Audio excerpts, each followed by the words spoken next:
The stock market has been absolutely phenomenal in 2025. So, to close the year in good terms, today I'll share with you 3 of the best companies that you can currently find on the stock market and that you should have on your watch list for the month of December of 2025. The first business on my list is the American company Micron Technology with the ticker MU, as being one of the largest semiconductor companies worldwide with a market cap exceeding $200 billion. Micron has been on a bull stream since the beginning of the year, returning over 150% of total return. What makes the success of this company is that they are composing and producing essential components for computers. Indeed, by producing advanced memory chip known as DRAM and NAND flash chips, Micron is the only major US-based manufacturer of its category. In fact, in the DRAM market, there are only 3 big actors with Micron, SK Hynix, and Samsung that worth about 90% of the total market altogether. On that part, Micron is the only American company on that list, which gives them a certain advantage and which has also makes that they've been doubling down lately to produce more in the US soil.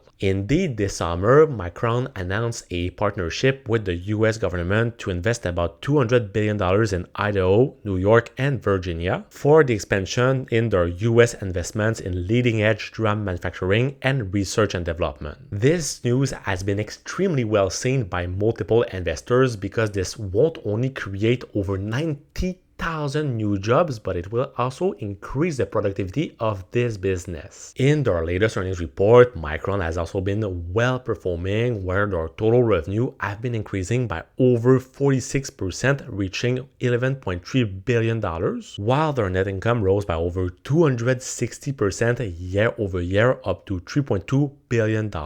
This occurred because of an increase in every single one of their business segments except for their core data center business unit segment. From an investor point of view, what makes this business pretty interesting right now is that despite some rapid growth lately, we can still see that their different valuation metrics are pretty attractive. While its current P ratio seems quite fair and reasonable, we can see that its PEG ratio or price to earnings growth ratio is extremely undervalued. This means that according to its expected growth rate of the business for the future, this company would currently be quite undervalued right now. Now, the second company on my list is one that might not have the potential of growth of Micron, but it is the company Campbell's with the ticker CPB. Who has never eaten a famous Campbell Soup? This was one of my favorite dishes to eat when I was younger, but did you know that there are still multiple other different foods items that this company is selling? Notably the famous goldfish, V8, as well as the spaghetti os. However, recently we've seen that the company's value has been dropping by over 20% since the beginning of the year. The main reason behind it was due to some poor financial results, where we've seen that in their latest earnings report, despite being able to slightly beat the analyst expectations when it comes to their quarterly earnings per share, we've seen that they've completely missed what was the target by the analyst in terms of their quarterly revenue, where we've seen that these revenues only increased by about 1% year over year, up to about $2.3 billion.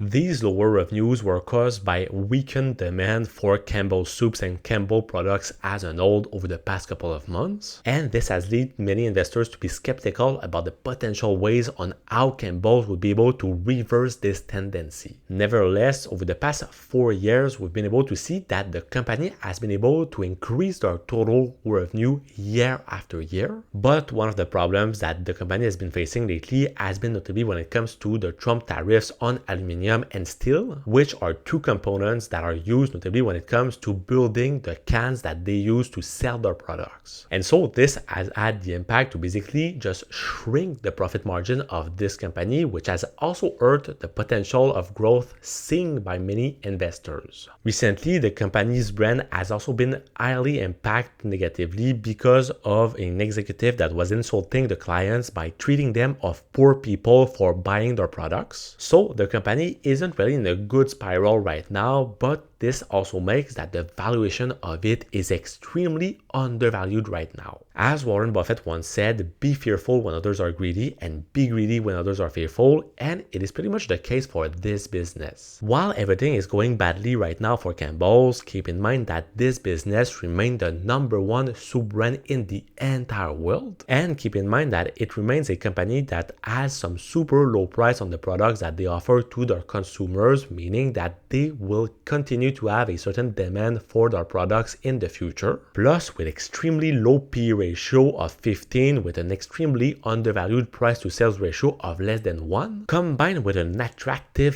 5% quarterly dividend, it is definitely a company that I keep an eye on for the month of December. Finally, the third and last company on my list is another business that has been struggling quite a lot lately, which is the business Nvidia with the ticker NVDA. Indeed, by being down about 10% since 1 month, Nvidia is facing some quite rough times lately. Nevertheless, as being the world's largest semiconductor company with a market cap that exceeds $4 trillion, Nvidia has become, over the past couple of years, essential to our daily lives by producing some of the most advanced graphic processing units known as GPUs. Initially, these GPUs were used for gaming PCs and graphic performance. However, nowadays, these types of components are not only used for making some video editing for gaming, but also for AI. Indeed, GPUs are used to train AI models by performing the complex mathematical operations that are required to adjust the model parameters. So basically, they've been performing multiple calculations simultaneously, which help to develop different AI models, and meaning that they've also become quite essentials for all the different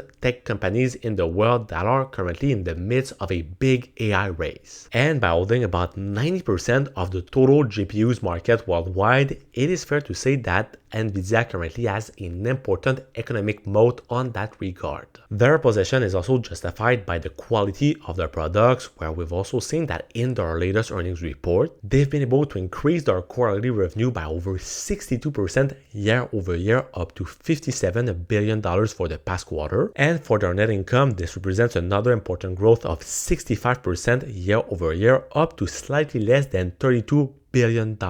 So this is definitely a true cash cow company that has been able to see some great growth in their total valuation over these past 5 years. For me, the recent dip that we've just seen in their valuation is just an opportunity to buy even more shares of this company, in which I already have a lot of trust on for the future, especially when we look at their excellent profit and operating margin, as well as their super low PE ratio compared to one of their big competitors, which is AMD. So there you have it. Those were 3 of the best stocks that I currently have on my watch list for the month of December of 2025. But now on your side, if you're looking to find 3 other but Canadian companies that are currently quite undervalued and interesting for the long term right now, well, check out the video that's going to be right over here, and I will see you soon. Peace.